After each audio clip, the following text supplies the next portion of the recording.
শত্রুর জুলুম বেড়েছে, অন্যায় অত্যাচার বেড়েছে।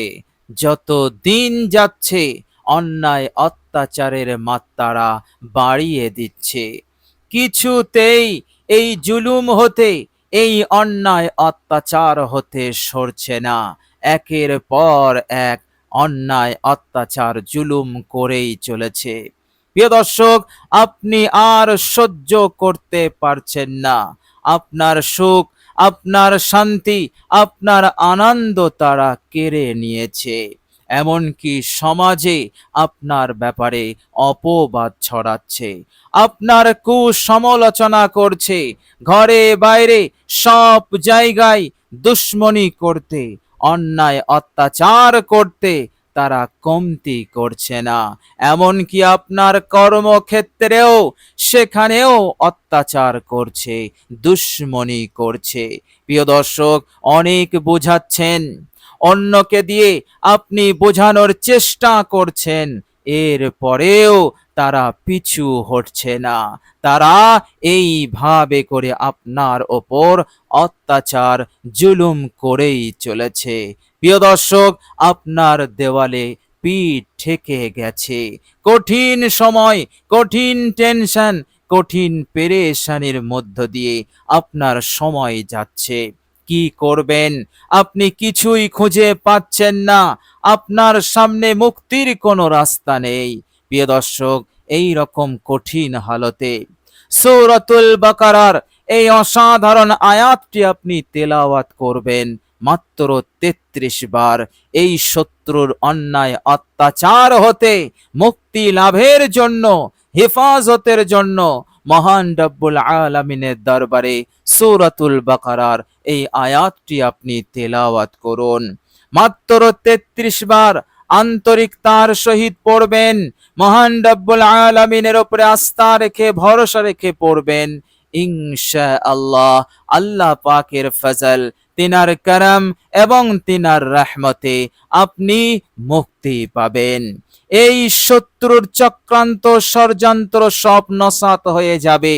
জুলুম, অন্যায় অত্যাচার করতে তারা আর পারবে না। মহান রব্বুল আলামিন এমন ব্যবস্থা কায়েম করবেন, এমন হালত তিনি সৃষ্টি করে দেবেন, এই শত্রুরা অন্যায় অত্যাচার করা তো দূরের কথা, এমন চিন্তা কখনো তারা করতে পারবে না।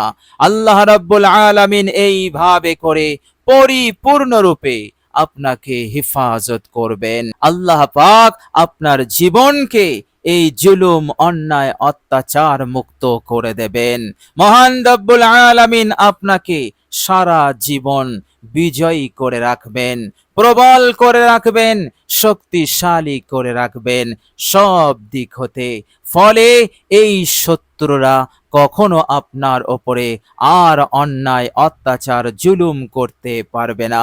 বলুন সুবহানাল্লাহ। প্রিয় দর্শক, বিশ্বনবী সাল্লাল্লাহু আলাইহি ওয়াসাল্লামকে ডাকা হলো, বলা হলো আপনি চলুন, আমাদের মহল্লাতে চলুন, আমরা বিশেষ একটি আলোচনা করব এবং আমরা আপনাদের সঙ্গে শান্তির চুক্তি করব, আপনি আসুন। বিশ্বনবী সাল্লাল্লাহু আলাইহি ওয়াসাল্লাম তাদের কথায় সাড়া দিয়ে তিনি তাদের সাথে গেলেন। এরপর বিশ্বনবী সাল্লাল্লাহু আলাইহি সাল্লামকে একটি জায়গায় বসতে দেওয়া হলো। প্রিয় দর্শক, সেই জায়গাটা, বসার জায়গাটা ছিল একেবারে পরিকল্পিত। তাদের ষড়যন্ত্র ছিল, গভীর ষড়যন্ত্র। ষড়যন্ত্র ছিল নবী মুহাম্মদকে আমরা ডেকে নিয়ে আসব আর নির্দিষ্ট জায়গায় আমরা বসাবো। এরপর ওপর থেকে একটি ভারী পাথর মাথার ওপর ফেলা হবে এবং পাথরটি এতটাই ভারী হবে, সাথে সাথে মুহাম্মদ ওখানেই শেষ হয়ে যাবে, আমাদের উদ্দেশ্য সফল হবে। এটাই ছিল নীল নকশা, এটাই ছিল গভীর ষড়যন্ত্র। আমার আপনার নবী রাহমাতুল লিল আলামিন ষড়যন্ত্রের শিকার তিনি বুঝতে পারেননি। বিশ্বনবী সাল্লাল্লাহু আলাইহি ওয়াসাল্লামকে পরিকল্পনা অনুযায়ী তাকে নির্দিষ্ট জায়গায় বসানো হলো। এরপর যে পাথর নিয়ে আড়ালে ছিল সে এবার পাথরটি হাতে করে নিয়ে, দুই হাতে করে নিয়ে আমার নবীর মাথা বরাবর ফেলবেন। এমন সময় আল্লাহ পাক হযরত জিবরাইল আলাইহিস সালামকে পাঠালেন তাদের ষড়যন্ত্রকে ফাঁস করতে, নবী মুহাম্মদ সাল্লাল্লাহু আলাইহি ওয়াসাল্লামকে বাঁচাতে।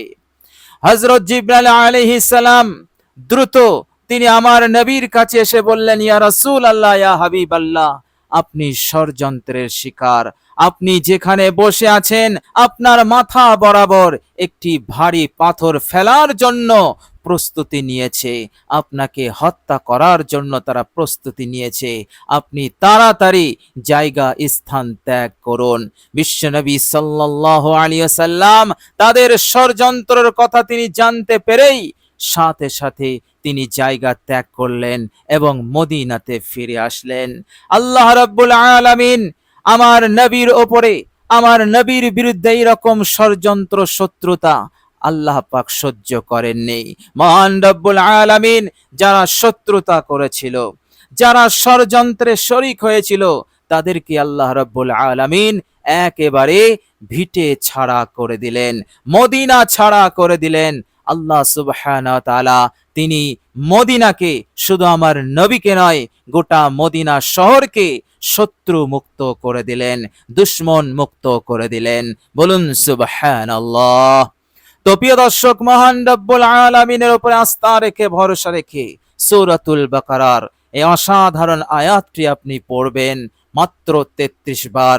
শত্রুর অন্যায়, অত্যাচার, জুলুম হতে মুক্তির জন্য, নিরাপদের জন্য, হেফাজতের জন্য, জীবনে সুখে শান্তিতে থাকার জন্য, জীবনে অনেক উন্নতি করার জন্য ইনশাআল্লাহ আপনার এই উদ্দেশ্যকে আল্লাহ পাক কবুল করবেন। এমন পরিস্থিতি হালত কায়েম করে দেবেন যে শত্রু হতে আপনি পরিপূর্ণরূপে নিরাপদ হয়ে যাবেন ইনশাআল্লাহ। এর মধ্যে কোনো সন্দেহ নেই। প্রিয় দর্শক, মহান রব্বুল আলামিন পবিত্র কোরআনুল কারীমের মধ্যে বলছেন, বিসমিল্লাহির রহমানির রহিম, ওয়ামান ইয়াতাওয়াক্কাল আলাল্লাহি ফাহুয়া হাসবুহ, ইন্নাল্লাহা বালিগু আমরিহি। আল্লাহ পাক বলছেন, যে বান্দা ও বান্দিরা আমার উপরে ভরসা করে, আমার উপরে আস্থা রাখে, তারা বলে আমরা আল্লাহ পাকের উপরে ভরসা করি, আমরা দুনিয়ার কারো উপরে ভরসা আমরা করি না, আমরা আস্থা রাখি কেবলমাত্র আল্লাহ পাকের উপরে। আল্লাহ পাক বলছেন, আমার যে বান্দা ও বান্দিরা এই রকম ভাবে আমার উপরে তাওয়াক্কুল করে, আমি তাদেরকে বলতে চাই, তাদেরকে আমি এই সুসংবাদ দিতে চাই, ফাহুয়া হাসবু, যে রবের উপরে তোমরা আস্থা রেখেছো সেই রব তোমাদের জন্য যথেষ্ট। বলুন সুবহানাল্লাহ। যে বান্দা ও বান্দির জন্য মহান রব্বুল আলামিন যথেষ্ট, কাফি, তাকে কে অন্যায়, অত্যাচার, জুলুম করতে পারবে?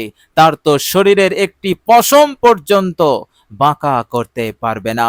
কেননা রব্বে করিম এবং আরশে আজিমের প্রতিপালক, কুল কায়নাতের মালিক, জিনার জ্ঞানের বাইরে কিছুই নেই, তিনি অসীম জ্ঞানের অধিকারী, অসীম কুদরত ক্ষমতার অধিকারী, তিনি কাফি হয়ে গেছেন।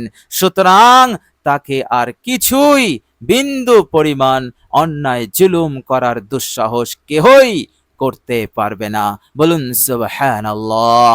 আল্লাহ পাক বলছেন, ইন্নাল্লাহা বালিগু আমরিহি, জোর দিয়ে তিনি বলছেন, নিশ্চয়ই আমার সেই বান্দার সব কাজগুলোকে আমি আসান করে দেব, সহজ করে দেব। কোনো কাজ তার আধরা থাকবে না, সুন্দরভাবে পূরণ হবে, তার নেক উদ্দেশ্য পূরণ হবে, মনের আশা আকাঙ্ক্ষা পূরণ হবে। সে যে বিপদে আছে, মুসিবতে আছে, যে সে কঠিন সময়ের মধ্যে আছে, আল্লাহ পাক বলছেন সেই কঠিন সময় হতে, বিপদ হতে, মুসিবত হতে আমি তাকে উদ্ধার করে তাকে সফল করে দেব। বলুন সুবহানাল্লাহ। অসাধারণ আমল।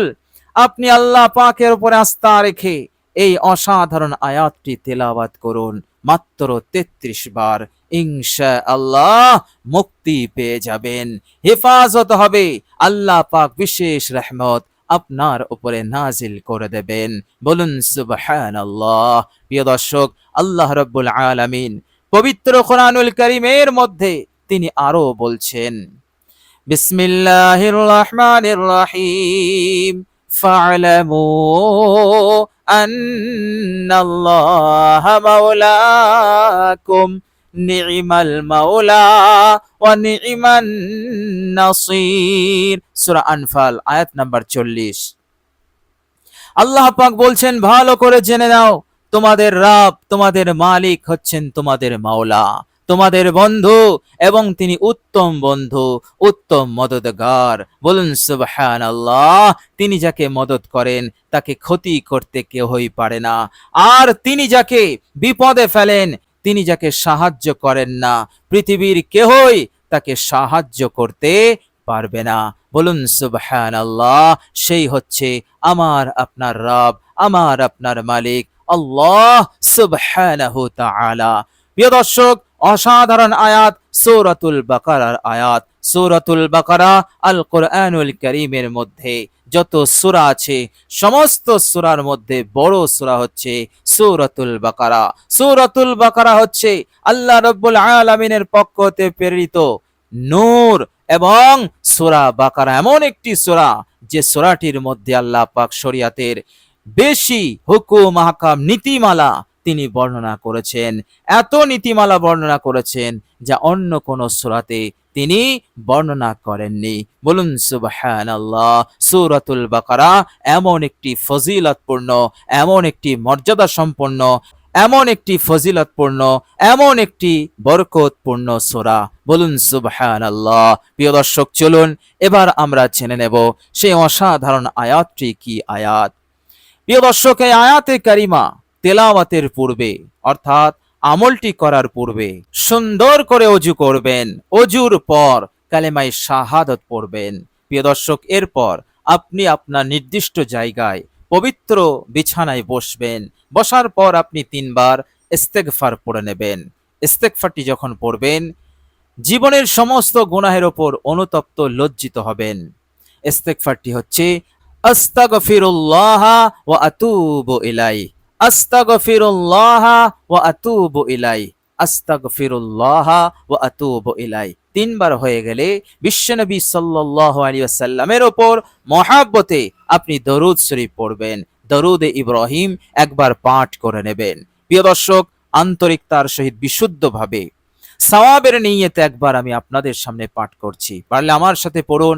সওয়াবের নিয়তে অনেক অনেক মঙ্গল, কল্যাণ, অনেক অনেক নিয়ামত অবশ্যই আল্লাহ পাক এখনোই দেবেন। বলুন সুবহানাল্লাহ।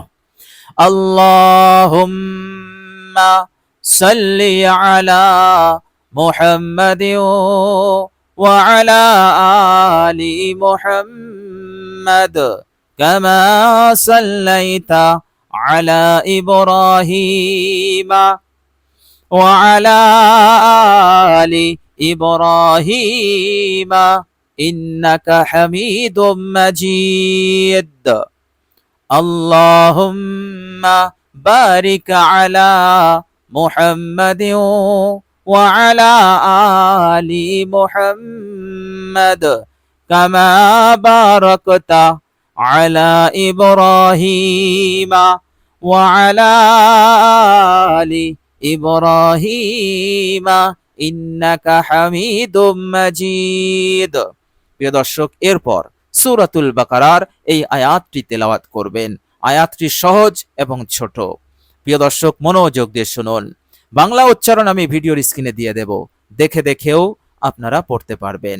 প্রিয় দর্শক, আয়াতটি হচ্ছে আউযু বিল্লাহি মিনাশ শাইতানির রাজীম, বিসমিল্লাহির রহমানির রহিম, ফাসায়াকফিকাহুমুল্লাহ ওয়া হুয়াস সামিউল আলিম, ফাসায়াকফিকাহুমুল্লাহ ওয়া হুয়াস সামিউল আলিম, ফাসায়াকফিকাহুমুল্লাহ ওয়া হুয়াস সামিউল আলিম। সূরা বাকারা আয়াত নাম্বার 137। প্রিয় দর্শক, আন্তরিকতার সহিত পড়বেন, বিশ্বাসের সহিত পড়বেন, ইনশাআল্লাহ মুক্তি নাজাত হবেই হবে, এর মধ্যে কোনো সন্দেহ নেই। জীবন হবে সুখময়, জীবন হবে আনন্দময়, শান্তিময়, ইনশাআল্লাহ। যদি আপনি ঈমান, ইয়াকিন এবং আল্লাহ পাকের উপরে তাওয়াক্কুল রেখে মাত্র 33 বার আয়াতে কারিমাটি তেলাওয়াত করতে পারেন, ইনশাআল্লাহ অবশ্যই আল্লাহ পাক আপনার এই উদ্দেশ্যকে তিনি পূরণ করে দেবেন, এর মধ্যে বিন্দু পরিমাণ সন্দেহ নেই। বলুন সুবহানাল্লাহ। প্রিয় দর্শক, আল্লাহ রাব্বুল আলামিনের কাছে দোয়া করি, আল্লাহ রাব্বুল আলামিন যেন আমাদেরকে কবুল করেন, ভালো রাখেন, সুস্থ রাখেন, নিরাপদে রাখেন, হেফাজত করেন এবং সকল বিপদ আপদ মুসিবত হতে আল্লাহ পাক আমাদের সকলকে হেফাজত করেন। মৃত্যুর পরের জীবনে সরাসরি আল্লাহ পাক জান্নাতুল ফিরদাউস যেন নসিব করে দেন। আমিন সুম্মা আমিন। প্রিয় দর্শক, কমেন্ট বক্সে একবার আমিন লিখে দেবেন। আজ এ পর্যন্তই। সকলেই ভালো থাকবেন, সুস্থ থাকবেন। ভিডিওটি ভালো লাগলে একটি লাইক এবং শেয়ার করে দেবেন। প্রিয় দর্শক, শেষে আমার আন্তরিক সালাম নেবেন। আসসালামু আলাইকুম ওয়া রাহমাতুল্লাহি ওয়া বারাকাতুহু।